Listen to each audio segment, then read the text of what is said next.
Não entendi. Disse, teremos uma manifestação Estamos a organizar a manifestação das pessoas portadoras de deficiência. No dia 5 de novembro.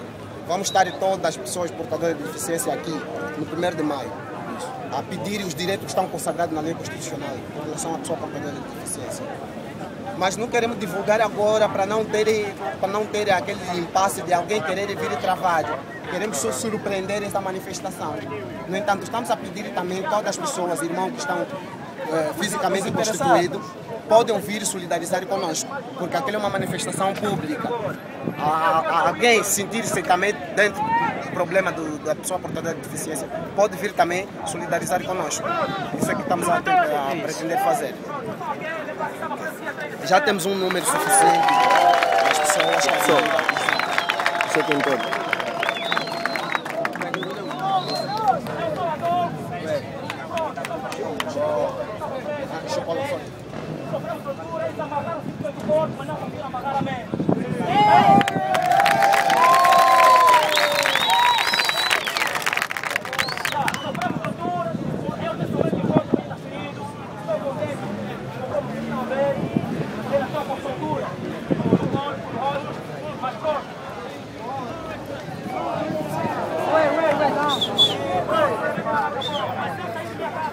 Cita só o número de telefone para a gente marcar. O meu número de telefone é 918 08 74 44. Nome? Chico Laçonha.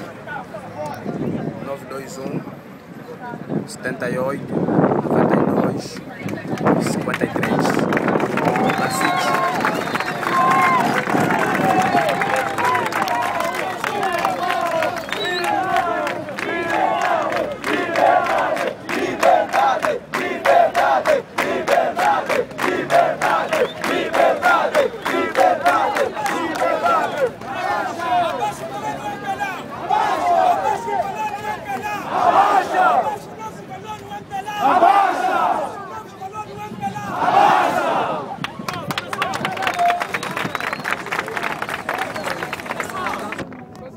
Ligar mais no meu telefone, perdeu.